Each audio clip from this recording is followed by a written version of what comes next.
上次改裝嗰個水冷嘅掛腰線啦，咁但係因為要帶水箱啊各樣呢，始終都係比較唔方便。依家呢，買過另外一個呢，好平嘅，呢個40蚊嘅啫。咁當然啦，就冇自爛晶片，係假㗎啦，呢啲係兩塊鐵片嚟嘅啫。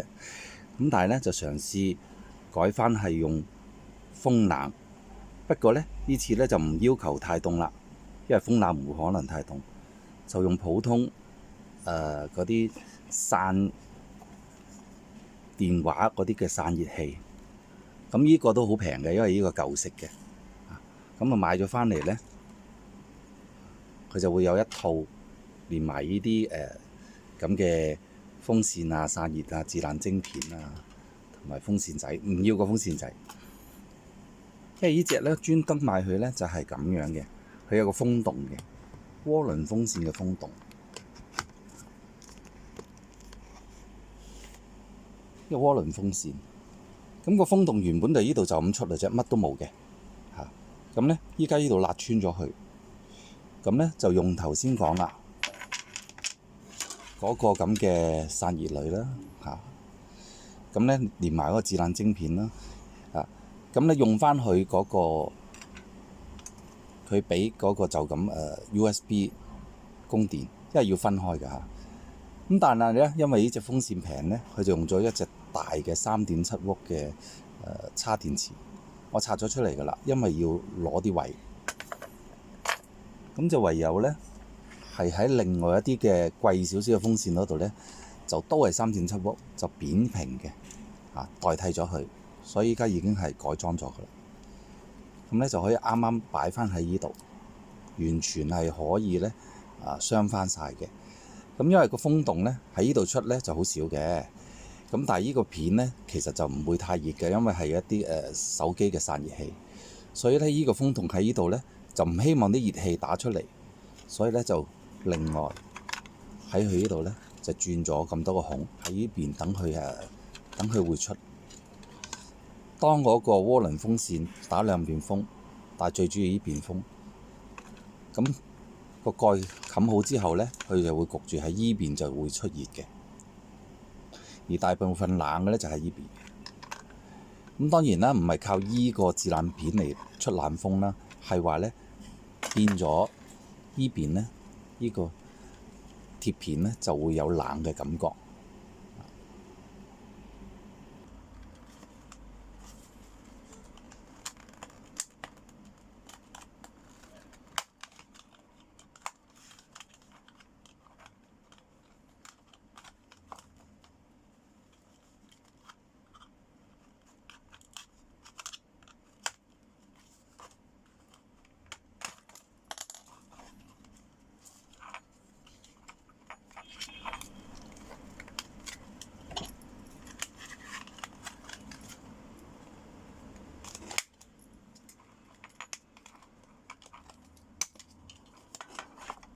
原身呢，佢都係一個大嘅叉電池，所以一陣呢都要揾多另外一塊呢，依個咁嘅細嘅電池呢換咗佢，先至會有位改裝，因為要喺呢個鐵片嗰度呢爭取一啲位去改裝。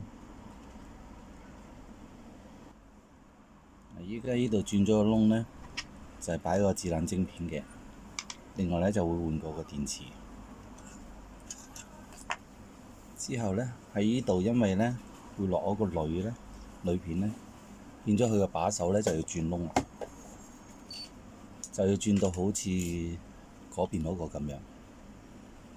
咁等佢個渦輪風扇呢，一陣打開呢度呢就可以散熱。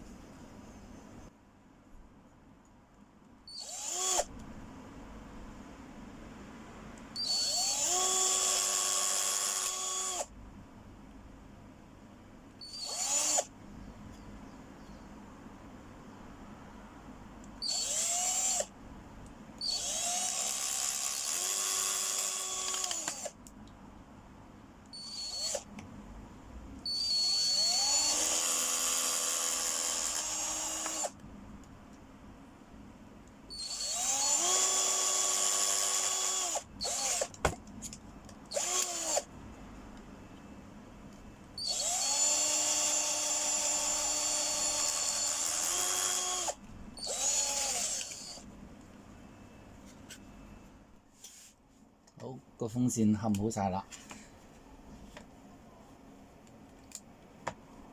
咁我哋依家咧淨係開風，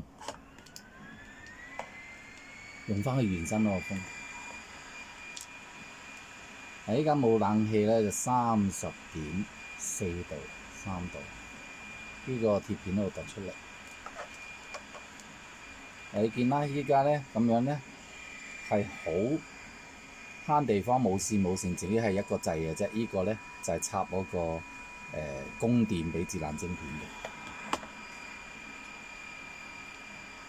咁依家插電，散熱就用渦輪風扇攞去散。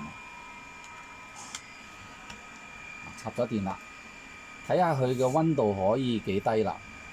應該就冇上次嗰個水冷咁低嘅。但係依家係但求係方便啦，唔使去吊住啲水管啊，或者係水箱咁樣。同埋咧，你唔插嗰個供電自冷晶片咧，其實就普通嗰啲掛頸風扇咯。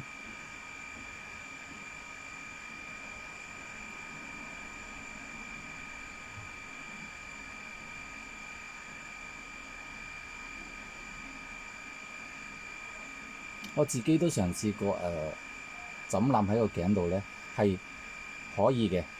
雖然冇嗰個水冷咁凍，但係咧如果你夏天熱咧，你戴咧，佢係嗱你見咧，佢都係一路降個溫度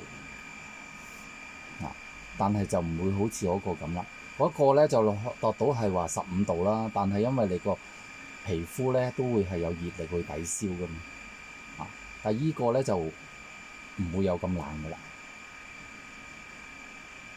因為你依家冇用熱力去抵消，所以咧佢都好似係可以去打到低咁樣。但係當你有熱力咧，始終水冷咧就會幫助佢嗰個散熱同埋幫助佢嘅冷嘅。咁風冷咧就冇咁厲害啦。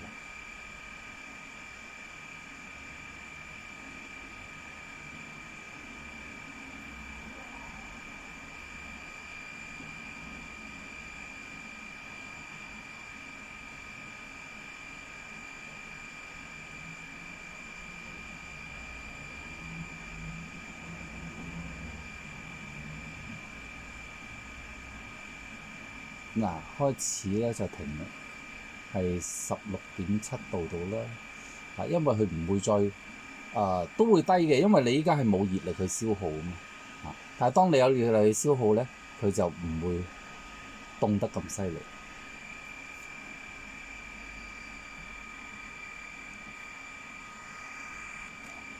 嗱，你見咧依家咧同嗰個水冷都一樣，可以打到15度度，因為佢冇個熱力去燒咗佢，即係抵消佢。但係如果喺實質上我測試咧，係水冷嗰個咧會係涼好多啦。呢個咧佢始終咧靠風冷去散咧就唔會咁涼。不過係如果你夏天用咧都可以感覺係涼快。